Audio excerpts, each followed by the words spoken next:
সরকারি চাকরিজীবীদের নবম জাতীয় বেতন কাঠামো চূড়ান্ত করার কাজ শেষ পর্যায়ে। সরকার আগামী আগস্টের প্রথম সপ্তাহে নতুন বেতন কাঠামোর গ্যাজেট প্রকাশের লক্ষ্য নিয়ে কাজ করছে। প্রস্তাবিত কাঠামোতে মূল বেতন সর্বোচ্চ 100% পর্যন্ত বাড়ানোর আলোচনা রয়েছে।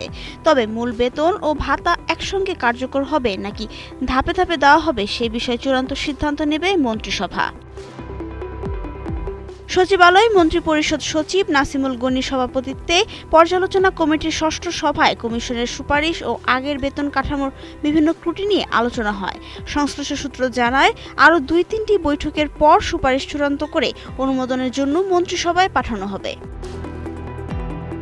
নতুন কাঠামোয় সব গ্রেডে সমান হারে বেতন না বাড়িয়ে নিম্ন গ্রেডের কর্মচারীদের তুলনামূলক বেশি সুবিধা দেওয়ার প্রস্তাব রয়েছে।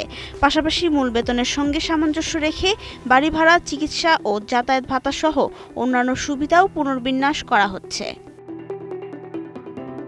নীতিগতভাবে 2026 সালের 1 জুলাই থেকে মূল বেতন এবং 2027 সালের 1 জুলাই থেকে ভাতা কার্যকরের বিষয়ে আলোচনা হলেও এ বিষয়ে চূড়ান্ত সিদ্ধান্ত মন্ত্রিসভাই নেবে। অর্থ বিভাগ ইতোমধ্যে ভাতা সংক্রান্ত প্রয়োজনীয় প্রজ্ঞাপনের খসড়া প্রস্তুতের কাজ শুরু করেছে।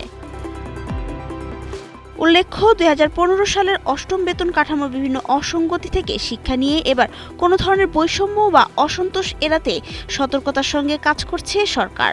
দীর্ঘ 1 দশকের বেশি সময়ে নতুন বেতন স্কেল না হওয়ায় অনেক কর্মকর্তা-কর্মচারীর ইনক্রিমেন্ট বন্ধ হয়ে গিয়েছে। নতুন কাঠামোয় বার্ষিক বেতন বৃদ্ধির ধাপও বাড়তে পারে।